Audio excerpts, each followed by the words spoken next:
देखो हम लोग चेंज ऑफ स्टेट पढ़ रहे हैं, ठीक है, चेंज ऑफ स्टेट पढ़ रहे हैं, ठीक है। बाकी सारी चीजें पढ़ लिए थे, कैलोरीमेट्री वगैरह, ठीक है। अभी हम लोग पढ़ रहे हैं चेंज ऑफ स्टेट। तो चेंज ऑफ स्टेट में पहले हम लोग देख लेते हैं, देखो ध्यान से, ठीक है। इसमें हो क्या रहा था, सपोज कि हम लोग क्या कि तुम्हारा सपोज करो कि आइस क्यूब है,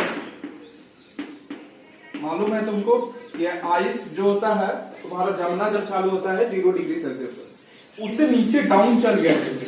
सपोज करो ये 10 डिग्री सेल्सियस पर है, ओके, 10 डिग्री सेल्सियस पर है और इसको हम लोग क्या करना चालू कर दिए हैं, हीट करना चालू कर दिए, ठीक। यानी तुम्हारा क्या कर रहे हैं, थर्मल एनर्जी सप्लाई कर रहे हैं तुम्हारा, यानी कोई बर्नर वगैरह कुछ से भी लेके इसको क्या करना चालू कर दिए, हीट करना चालू कर दिए, यानी एनर्जी दे रहे हैं। तो क्या होगा देखो, ये 10 डिग्री सेल्सियस -10 डिग्री सेल्सियस है, इससे तुम्हारा टेम्परेचर कम होगा, -9 डिग्री सेल्सियस, फिर 8 -8, फिर धीरे धीरे धीरे धीरे कम होते जाएगा, ठीक है। उसके बाद क्या पहुंचेगा, 0 डिग्री सेल्सियस पर पहुंचेगा। उसके बाद टेम्परेचर जब तुम्हारा कांस्टेंट हीट सप्लाई करते जाएंगे तो तुम्हारा क्या होगा, ये पिघलना चालू करेगा, पिघलना चालू करेगा कि नहीं चालू करेगा। तो पहले फ्रीज स्टेट में था तुम्हारा जमा हुआ, ठीक है। तो इस प्रोसेस में तुम्हारा ये जो है यहां पर देख रहा है कि चेंज ऑफ स्टेट पहले हम लोग डिफाइन कर देते हैं कि चेंज ऑफ स्टेट होता क्या है, कि तुम देख रहा है कि स्टेट जो है तुम्हारा मैटर कितना स्टेट में एग्जिस्ट कर सकता है, याद रहा है क्या, मैटर कितना स्टेट में एग्जिस्ट कर सकता है। मैटर का 5 स्टेट होता है एक्चुअल में, अभी हम लोग जानते हैं 5 स्टेट। पहला तुम्हारा क्या होता है, सॉलिड, लिक्विड, गैस, ये तो हम लोग जानते हैं एज यूजुअल, ठीक है बच्चा, सॉलिड, लिक्विड और गैस होगा, ठीक है। अच्छा, इसके अलावा भी एक स्टेट होता है जिसको हम लोग बोलते हैं प्लाज्मा, और एक और होता है बोस-आइंस्टाइन कंडेंसेट, वो वाला बाद में हम लोग पढ़ेंगे। बात समझ में आ रहा है कि नहीं, हायर क्लासेस में पढ़ना होगा तुमको।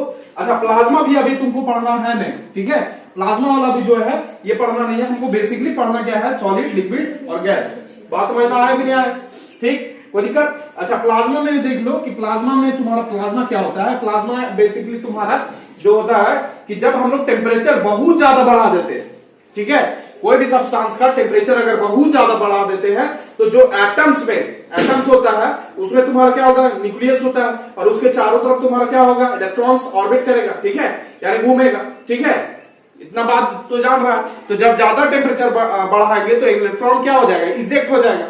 बात समझ में आ रहा है कि नहीं, अरे ये तो जान रहा है यार, इसके अराउंड तुम्हारा चक्कर लगाते रहता है, यहाँ इलेक्ट्रॉन रहता है, ठीक है।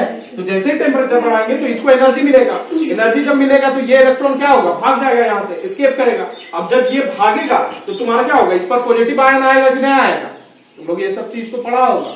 जैसे सोडियम है तुम्हारा क्या 281 होता है, इसे इलेक्ट्रॉन भागता है तो तुम्हारा क्या हो जाता है, प्लस चार्ज चढ़ता है इस पर कि नहीं चढ़ता है, आता है ना, जितना इलेक्ट्रॉन भागेगा उतना चार्ज चढ़ेगा, होता है कि नहीं होता है, इतना चीज तो जानता है। क्यों ऐसा होता है तुमको मालूम है कि अनबैलेंस क्रिएट होता है, ठीक है, प्रोटॉन ज्यादा बैलेंस में ज्यादा नंबर हो जाता है और तुम्हारा इलेक्ट्रॉन कम हो जाता है। यहाँ पर इलेक्ट्रॉन कितना बचेगा, 10 बचेगा, इलेक्ट्रॉन जब भागेगा तो, और प्रोटॉन कितना हो जाएगा 11, ठीक है, यानी नेट चार्ज इस पर क्या होगा, एक चार्ज ज्यादा होगा प्रोटॉन वाला, इसीलिए पॉजिटिव चार्ज चढ़ता है। ये बात तो जान रहा है। तो जब हम लोग ज्यादा हीट सप्लाई करते हैं यानी एनर्जी ज्यादा दे रहे हैं, टेम्परेचर बढ़ाते जा रहे हैं, तो इलेक्ट्रॉन इसे क्या हो जाएगा, इजेक्ट होगा। अब जब इलेक्ट्रॉन जहां से इजेक्ट होता है वो वाला कीटायन बन गया, कीटायन बन जाएगा ना, तुम्हारा प्लस चार्ज चढ़ जाएगा जिससे अलग हुआ, और तुम्हारा क्या होगा, इलेक्ट्रॉन्स होगा। तो इलेक्ट्रॉन्स और जो आयंस का कलेक्शन होगा वही प्लाज्मा फॉर्म करता है। बात समझ में आया ना। तो ये स्टेट प्लाज्मा अभी हम लोग को फिलहाल नहीं पढ़ना है, लेकिन प्लाज्मा का ये मतलब कुछ चक्कर है ऐसा, ठीक है। प्लाज्मा का एक डीप स्टडी आता है तुम्हारा, ये सब रिसर्च भी चलते रहता है। बात समझ में आ रहा है कि नहीं आ रहा, ठीक, कोई दिक्कत।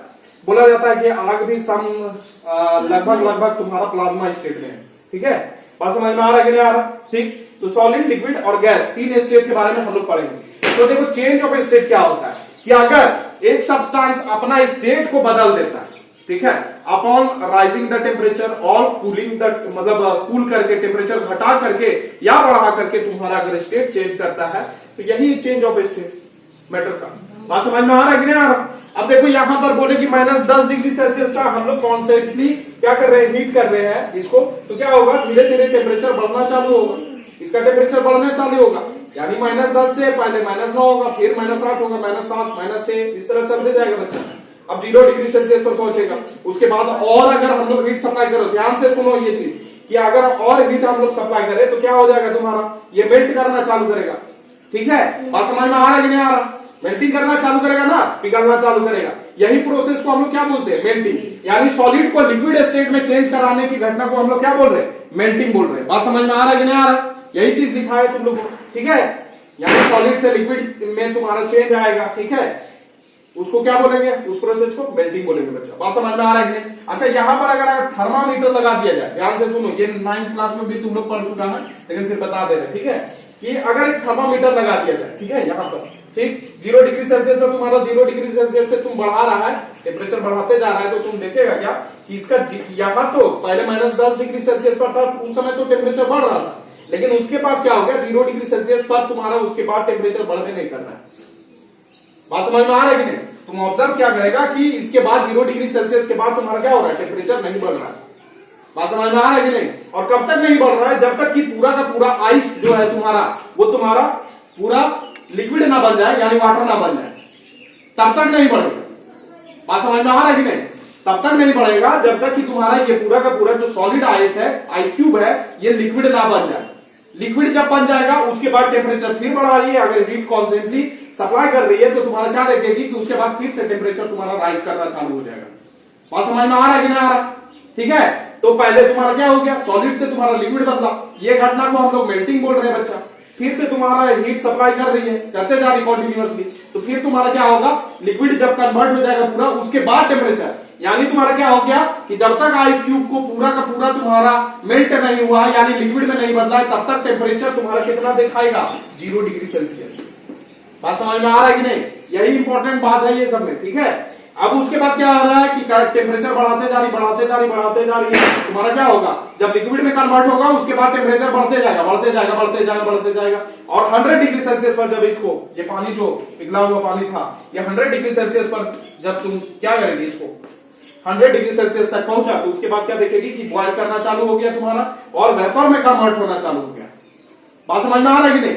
वेपर में कन्वर्ट होना चालू हो गया और तुम क्या देखेगी कि 100 डिग्री सेल्सियस के बाद तुम्हारा टेम्परेचर, इधर तो हीट कॉन्स्टेंटली सप्लाई कर रही है, लेकिन ये टेम्परेचर नहीं बढ़ रहा है, गैस में बदलते जा रहा है, लेकिन टेम्परेचर नहीं बढ़ रहा है इसका, ये ऑब्जर्व करेगी। तो ये घटना जिसमें तुम्हारा लिक्विड क्या होता है, गैस में बदलता है, इसको क्या बोलते हैं हम लोग, वेपराइजेशन। बोले थे ना कि लिक्विड गैस में बदल जाता है, तो उसको क्या बोल रहे हैं, वेपराइजेशन बोल रहे हैं। बात समझ में आ रहा है कि नहीं? कोई दिक्कत बताओ, समझ में आ रहा है कि नहीं आ रहा इतना बात? ठीक है, अच्छा, यहां से तुम्हारा 100 डिग्री सेल्सियस जब तक पूरा का पूरा गैस नहीं बदल जाएगा, गैस में तुम्हारा टेम्परेचर कितना शो करेगा, 100 डिग्री सेल्सियस करेगा। ठीक, कोई दिक्कत? अब देखो घटना, एक कंडेंसेशन बताए थे, एक फ्रीजिंग बताए थे। तो देखो तुम्हारा गैस से वापस से इसका टेम्परेचर घटाएगी तो तुम्हारा क्या हो जाएगा, लिक्विड में चेंज हो जाएगा। बात समझ में आ रहा है ना? गैस से तुम्हारा जैसे ही तुम क्या करेगी, उसको ठंडा करेगी, मतलब उसका टेम्परेचर कम करेगी, तो वो लिक्विड में चेंज हो जाएगा बच्चा। बात समझ में आ रहा है? इसी घटना को हम लोग क्या बोलते हैं, कंडेंसेशन बोलते हैं। बात समझ में आया कि नहीं आया? ठीक, और तुम्हारा एक चीज जो तुम्हारा फिर लिक्विड से अगर तुम्हारा किस में, सॉलिड में चेंज करेगी, तो इसको हम लोग फ्रीजिंग या फ्यूजन बोलते हैं। बात समझ में आया कि नहीं आया? कोई दिक्कत बताओ, समझ में आ रहा है कि नहीं आ रहा? अब देखो, जिस टेम्परेचर पर तुम्हारा क्या होता है कि मेल्ट करता है तुम्हारा आइस क्यूब ले ली या जो भी ले ली, तो उसको क्या बोलते हैं हम लोग, मेल्टिंग पॉइंट बोलते हैं। ठीक है, यानी तुम्हारा सॉलिड से लिक्विड में बदलाव जो होता है वो तुम्हारा मेल्टिंग पॉइंट पर होता है, टेम्परेचर होता है। आइस का कितना होता है, 0 डिग्री सेल्सियस, तुम लोग जानते हैं मेल्टिंग पॉइंट होता है कि नहीं होता है? यही फ्रीजिंग पॉइंट भी होता है, इस पर पहुंचने पर ठंडा करते हैं 0 डिग्री सेल्सियस पर, और इसी पर स्टार्ट करता है तुम्हारा मेल्ट करना, यानी सॉलिड से तुम्हारा वाटर में चेंज हो जाएगा। बात समझ, मतलब आइस से तुम्हारा वाटर में चेंज होगा, 0 डिग्री सेल्सियस मेल्टिंग पॉइंट। और यही बॉइलिंग पॉइंट, यानी तुम्हारा क्या हो जाएगा, लिक्विड से गैस में बदलने वाला जो घटना होगा तुम्हारा, कौन सा टेम्परेचर पर होगा, बॉइलिंग पॉइंट। और बॉइलिंग पॉइट कितना होता है, 100 डिग्री सेल्सियस पर होता है। बात समझ में आ रहा है कि नहीं आ रहा है? बोलो। ठीक है, एक और चीज होता है सब्लिमेशन तुम लोग जानता होगा, सब्लिमेशन जो कपूर जैसे होता है। तो देख रही है कि उसको जलाएगी तो तुम्हारा डायरेक्ट लिक्विड में कन्वर्ट नहीं होता, डायरेक्ट सॉलिड से गैस में बदल जाता है। बात समझ में आ रहा है कि नहीं आ रहा है इतना बात? कोई दिक्कत? और एक प्रोसेस होता है सब्लिमेशन से, तुम्हारा क्या हो गया, सब्लिमेशन से तुम्हारा सॉलिड से डायरेक्ट तुम्हारा गैस में, या फिर नैप्थलीन बॉल भी होता है जो, वो धीरे धीरे देखना गायब हो जाएगा। कपड़ा में जो लगाता है तुम लोग, कपड़ा में डालता है ना, तो वो धीरे धीरे धीरे धीरे धीरे ओवर टाइम तुम्हारा क्या हो जाएगा, गायब हो जाएगा अपने आप। तो क्या वो लिक्विड में चेंज होता है, लिक्विड में चेंज नहीं होता है, वो डायरेक्ट तुम्हारा क्या हो जाता है, सॉलिड मटेरियल रहता है, वो गैस में चेंज होता है। बात समझ में आ रहा है कि नहीं आ रहा है? तो इसी को हम लोग क्या बोलते हैं, इस प्रोसेस को हम लोग सब्लिमेशन बोलते हैं। इसका रिवर्स प्रोसेस, यानी तुम्हारा मान लो गैस में चेंज हुआ और इसको तुम क्या करेगा, वापस से सॉलिड में पाना चाहेगा, तो इसको क्या बोलते हैं, डीसब्लिमेशन बोलते हैं। बात समझ में आया कि नहीं बच्चा, कोई दिक्कत बताओ, इतना बात समझ में आ रहा है कि नहीं आ रहा, इतना बात समझ में आ रहा है, ठीक। अच्छा, एक चीज इसमें देखो, हम लोग बात कर लिए, ये सब तो बात कर रही है कि सर यहाँ पर 100 डिग्री सेल्सियस में टेम्परेचर चेंज नहीं हो रहा था जब तुम्हारा आइस से तुम्हारा लिक्विड में बदल रहा था, तो टेम्परेचर तो यहाँ पर हम लोग कांस्टेंट हीट सप्लाई कर रहे हैं, लेकिन टेम्परेचर बदल नहीं रहा है। क्यों नहीं बदल रहा है, सोचा क्यों नहीं बदल रहा है टेम्परेचर? या फिर तुम्हारा जब लिक्विड से गैस में तुम्हारा क्या है टेम्परेचर, मतलब हीट सप्लाई कर रहे हैं, तो टेम्परेचर क्यों नहीं बदल रहा है? 100 डिग्री सेल्सियस का 100 डिग्री सेल्सियस है, ऐसा क्यों, ऐसा क्यों होता है? इसका रीजन हम लोग देखते हैं क्यों होता है, ठीक है। देखो, अच्छा यहां पर देख लो, ये एक ग्राफ हम लोग बनाए हैं, यहां पर टेम्परेचर इधर प्लॉट किए हैं, इधर टेम्परेचर प्लॉट किए हैं, और इधर ये डिग्री सेल्सियस में है, और इधर तुम्हारा क्या है, टाइम। देख लो ध्यान से, यहां पर क्या कर रहे हैं हम लोग बच्चा, ये तुम्हारा 0 डिग्री सेल्सियस है, ठीक है, और तुम्हारा नीचे से सोच लो कि नीचे भी टेम्परेचर था तुम्हारा 10 डिग्री सेल्सियस, ये -10 डिग्री सेल्सियस वाला जो लिए तुम्हारा टेम्परेचर हम लोग क्या करते जा रहे हैं, बढ़ाते जा रहे हैं, बढ़ते जा रहे हैं उधर, ठीक है। 0 डिग्री सेल्सियस पर क्या हो रहा है कि तुम देख रहा है मेल्टिंग स्टार्ट हो जाएगा 0 डिग्री सेल्सियस पर, यानी पहले आइस था तुम्हारा, अब इसके बाद तुम्हारा क्या होगा, टेम्परेचर बढ़ाते जाएगा तो तुम्हारा क्या होगा, मेल्टिंग स्टार्ट होगा, मतलब पिघलना चालू कर देगा, तुम्हारा आइस से कन्वर्ट हो जाएगा लिक्विड में बच्चा। बात समझ में आ रहा है कि नहीं, आइस से लिक्विड में यानी वाटर में कन्वर्ट होना चालू हो जाएगा। अब देखो वाटर में तुम्हारा कन्वर्ट होना चालू हो जाएगा तो टाइम बीतते जा रहा है, लेकिन इसका जो टेम्परेचर है वो 0 डिग्री सेल्सियस का 0 डिग्री सेल्सियस है, देख रहा है ना, टाइम बीत रहा है, यहां पर देख लो टाइम बीतते जा रहा है, तुम्हारा 0 डिग्री सेल्सियस का 0 डिग्री सेल्सियस है। बात समझ में आ रहा है कि नहीं आ रहा है, बताओ, यहां से बात समझ में आ रहा है कि नहीं आ रहा? यहां तक तुम्हारा क्या हो रहा है कि पूरा का पूरा तुम्हारा क्या हो रहा है, आइस कन्वर्ट हो रहा है किसमें, वाटर में। बात समझ में आ रहा है कि नहीं? इसके बाद इस पॉइंट के बाद देख लो कि तुम्हारा पूरा का पूरा आइस तुम्हारा क्या हो गया, कन्वर्ट हो चुका है तुम्हारा वाटर में, और तब तक तुम्हारा 0 डिग्री सेल्सियस ही रहेगा। पूरा का पूरा जब कन्वर्ट हो जाएगा तब तुम्हारा क्या हो जाएगा, टेम्परेचर जब बढ़ेगा, तुम्हारा जब हीट सप्लाई करेगी तो टेम्परेचर बढ़ेगा, तो टेम्परेचर जब बढ़ेगा तुम्हारा, तो देखेगी क्या कि जब पूरा का पूरा पानी तुम्हारा कन्वर्ट हो चुका है, तुम्हारा मतलब आइस जो है वो कन्वर्ट हो चुका है वाटर में, उसके बाद जब हीट करना चालू करेगी तो टेम्परेचर धीरे धीरे धीरे धीरे ओवर टाइम क्या होगा, बढ़ना लगेगा। देख लो ये तो बढ़ रहा है, ये सीधे सीधे लीनियर बढ़ रहा है कि नहीं, जैसे जैसे टेम्परेचर बढ़ाते जा रहे हैं तुम्हारा ओवर टाइम ये बढ़ते जा रहा है, ओवर टाइम बढ़ते जा रहा है। बात समझ में आ रहा है कि नहीं आ रहा है? अब देखो यहाँ पर 100 डिग्री सेल्सियस पर जैसे ही टेम्परेचर पहुंचता है तो ये किसमें कन्वर्ट होना चालू करेगा, बॉयल करेगा, और तुम्हारा वेपर में बदलना चालू कर देगा बच्चा। तो 100 डिग्री सेल्सियस पर तुम्हारा क्या हो जाएगा, बॉइलिंग पॉइंट होगा। बात समझ में आ रहा है कि नहीं आ रहा, बताओ। और ये तुम्हारा कब तक चलेगा प्रोसेस, ये 100 डिग्री सेल्सियस पर ही रहेगा, इधर टाइम बीतते जाएगा। यहां पर देखो ध्यान से, ये टाइम बीत रहा है और तुम्हारा 100 डिग्री सेल्सियस पर ही टेम्परेचर है, टेम्परेचर इवन हीट सप्लाई करते जा रही है, लेकिन टेम्परेचर तुम्हारा कितना बता रहा है, 100 डिग्री सेल्सियस पर ही बता रहा है। बात समझ में आ रहा है ना, इसका रीजन हम बताएंगे कि ऐसा क्यों हो रहा है, ठीक है। पहले समझ लो 100 डिग्री सेल्सियस पर ही है, और ये कब तक तुम्हारा रहेगा, जब पूरा का पूरा लिक्विड गैस में ना बदल जाए। पूरा का पूरा लिक्विड जब गैस में बदल जाता है तब इसका टेम्परेचर तुम्हारा गैस को फिर से हीटिंग करता है, तो प्लाज्मा स्टेट में पहुंच जाता है। बात समझ में आ रहा है कि नहीं आ रहा? तो 100 डिग्री सेल्सियस वाला टेम्परेचर तब तक रहेगा जब तक कि पूरा का पूरा लिक्विड गैस में ना बदल जाए, ठीक है। वही दिखा रहा है कि टाइम के साथ ये तुम्हारा कांस्टेंट हो गया टेम्परेचर, यही टेम्परेचर पर रहेगा। बात समझ में आ रहा है कि नहीं आ रहा? इतना बात बुझा रहा है, बताओ। ओके, कोई दिक्कत? ठीक है। अच्छा, इसमें बताने वाले थे रीजन। अब देखो लेटेंट हीट का कॉन्सेप्ट आएगा आगे वाले थोड़ा सा लेक्चर में बताएंगे, तो तुम्हारा लेटेंट हीट का कॉन्सेप्ट आएगा। अब लेटेंट हीट क्या होता है, ठीक है, लेटेंट हीट को हिडन हीट भी बोलते हैं। अब सर टेम्परेचर अगर इधर से हीट सप्लाई कर रहे हैं तो टेम्परेचर तो बढ़ना चाहिए। यहां पर देख रहे हैं कि सॉलिड यानी आइस से तुम्हारा वाटर में चेंज हो रहा है, टेम्परेचर बढ़ाते जा रहे हैं, तो इसका तुम्हारा क्या होना चाहिए, टेम्परेचर बढ़ना चाहिए सब्सटेंस का, क्योंकि हम लोग जानते हैं अगर हीट सप्लाई कर दे रहे हैं तो तुम्हारा क्या होना चाहिए, टेम्परेचर बढ़ना चाहिए, बढ़ते जाना चाहिए, हीट तो सप्लाई कर रहे हैं। लेकिन देखते क्या है कि जैसे ही आइस से ये कन्वर्ट होना चालू होता है, ठीक है, यानी 0 डिग्री सेल्सियस से जैसे ही तुम्हारा टेम्परेचर बढ़ाना चाहते हैं हम लोग, यानी हीट सप्लाई कर रहे हैं, तो टेम्परेचर नहीं बढ़ता है, 0 डिग्री सेल्सियस ही शो करता है। तो आखिर ऐसा होता क्यों है? ऐसा होता क्यों है? तो देखो ध्यान से, टेम्परेचर का रिलेशन है, ध्यान से सुनो, ये काइनेटिक थ्योरी ऑफ गैसेस में तुम लोग ज्यादा पढ़ेगा। टेम्परेचर का रिलेशन होता है kinetic energy, sorry average kinetic energy of the molecules. जो मॉलिक्यूल्स अंदर रहते हैं तुम्हारा, सुन लो ध्यान से, कि सब्सटेंस के अंदर जो मॉलिक्यूल्स होंगे बच्चा, उसके एवरेज काइनेटिक एनर्जी पर टेम्परेचर डिपेंड करता है। ठीक है, काइनेटिक एनर्जी समझ रहा कि मूवमेंट कितना हो रहा है, वाइब्रेशन कितना हो रहा है बच्चा अंदर में, जितना तेजी से वाइब्रेट करेगा उतना ज्यादा टेम्परेचर होगा, यानी थर्मल एनर्जी होगा बच्चा। बात समझ में आ रहा है कि नहीं आ रहा? इतना बात समझ रही है? इतना बात समझ में आ रहा है तुम लोग को? ठीक है, तो अब ध्यान से देखो क्या होता क्या है आके, कि जैसे ही तुम्हारा स्टेट चेंज करने वाला होता है, यानी आइस से तुम्हारा वाटर में बदल रहा है, तो उस केस में क्या होता है कि तुम्हारा जो एनर्जी एनर्जी जितना तुम सप्लाई कर रही है वो यूज हो जाता है तुम्हारा बॉन्ड ब्रेक करने में। जो मॉलिक्यूल्स के बीच बॉन्ड होता है कि नहीं होता है? होता है। तो वो बॉन्ड को ब्रेक करना पड़ेगा, तभी लिक्विड स्टेट में चेंज होगा। बात समझ में आ रहा है कि नहीं? सॉलिड में तुम्हारा है बच्चा, तुम्हारा उसका मॉलिक्यूल्स के बीच में बॉन्ड ज्यादा मजबूत होता है, स्ट्रांग होता है, उसको एनर्जी सप्लाई करके तुम्हारा बॉन्ड ब्रेक करना पड़ेगा, तभी तो लिक्विड स्टेट में चेंज होगा। बात समझ में आ रहा है ना? तो जितना हीट सप्लाई कर रहे हैं तुम लोग 0 डिग्री सेल्सियस के बाद, वो सारा का सारा यूज हो रहा है किसमें? बॉन्ड ब्रेक करने में यूज हो जा रहा है। ठीक है, बॉन्ड ब्रेक होगा तभी लिक्विड स्टेट में चेंज होगा, तभी उसका लिक्विड का प्रॉपर्टी शो करेगा। बात समझ में आ रहा है कि नहीं? सॉलिड में तुम्हारा मॉलिक्यूल कम फ्री होता है, क्लोजली पैक होता है, लिक्विड में ज्यादा फ्री होता है, और गैस में सबसे ज्यादा फ्री होता है बच्चा।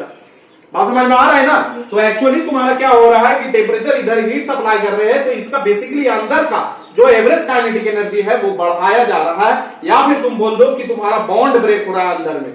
तो ये सारा का सारा हीट जो सप्लाई कर रहे हैं, वैसे एनर्जी तो जाता कहीं नहीं है, ठीक है, तो वो यूज कहां हो रहा है? हम जान रहे हैं कि एनर्जी क्या होता है, कंजर्व होता है बच्चा। तो ये जो अप्लाई कर रहे हैं, तो 0 डिग्री सेल्सियस पर दिखा रहा है, टेम्परेचर बढ़िए नहीं रहा है, तो जा कहां रहा है? ये जो यूज होता है इस एनर्जी का, वो यूज होता है बॉन्ड ब्रेक करने में। ठीक है, बात समझ में आ रहा है कि नहीं यहां तक? ठीक, तो पूरा का पूरा जब लिक्विड कन्वर्ट हो जाता है तुम्हारा, मतलब आइस कन्वर्ट हो जाता है तुम्हारा वाटर में, तब तक तुम्हारा टेम्परेचर क्या होता है? बढ़ता हुआ चालू नहीं होता, मतलब बढ़ता हुआ नहीं दिखता। बात समझ में आ रहा है? तो सारा का सारा तुम्हारा क्या होता है? बॉन्ड ब्रेक में तुम्हारा क्या होता है? एनर्जी का यूज हो जाता है। उसके बाद देखो तुम्हारा क्या होता है कि लिक्विड से गैस में फिर से कन्वर्ट होना चालू हो जाता है। लिक्विड से गैस में तुम्हारा देख लो, यहां तक लिक्विड हुआ था बच्चा, 100 डिग्री सेल्सियस पर तुम्हारा क्या होगा? गैस में चालू हो जाएगा। फिर से देखेंगे क्या कि 100 डिग्री सेल्सियस पर ही सब्सटेंस का टेम्परेचर है। बात समझ में आ रहा है कि नहीं? 100 डिग्री सेल्सियस पर ही सब्सटेंस का टेम्परेचर है। इसका मतलब क्या है? इसका मतलब है कि तुम टेम्परेचर सप्लाई यानी हीट सप्लाई कर रही है, और ये हीट जो है, एनर्जी जो है, किसमें यूज हो जा रहा है? अगेन तुम्हारा लिक्विड स्टेट का जो, यानी वाटर का जो मॉलिक्यूल्स है उसके बीच में जो फोर्स ऑफ अट्रैक्शन होगा, या फिर तुम्हारा बॉन्ड जो होगा, उसको तुम्हारा तोड़ने में यूज हो जाएगा। ठीक है, इसीलिए 100 डिग्री सेल्सियस का 100 डिग्री सेल्सियस तुम्हारा दिखेगा। बात समझ में आ रहा है कि नहीं? कोई दिक्कत? बताओ।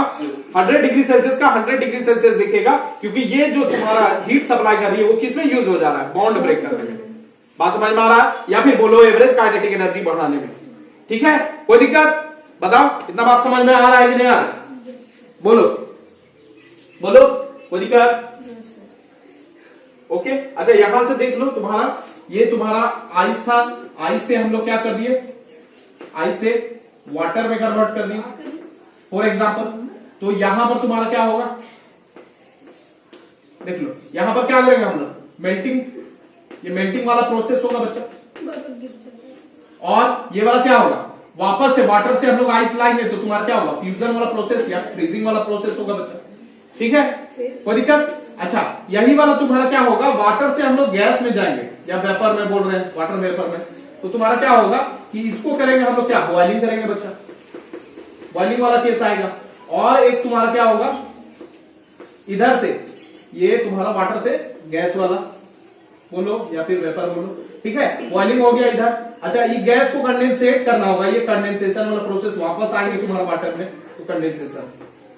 बात समझ में आ रहा है? एक इंपॉर्टेंट बात इस पर ध्यान देना, कि इंपॉर्टेंट बात क्या है कि ये सब जो तुम्हारा 0 डिग्री सेल्सियस बोल रहे हैं कि 0 डिग्री सेल्सियस पर तुम्हारा क्या हो रहा है कि ये मेल्ट हो जा रहा है सर आइस, ठीक है, और तुम्हारा वाटर में कन्वर्ट हो रहा है, ठीक है, या फिर तुम्हारा 100 डिग्री सेल्सियस पर तुम्हारा बॉयल हो रहा है, तुम्हारा लिक्विड वाटर से तुम्हारा गैस में बदल रहा है, ये सब तुम्हारा क्या हो रहा है, ये सब हो रहा है प्रेशर जो लिए हम लोग वो एटमॉस्फेरिक प्रेशर लिए, ठीक है।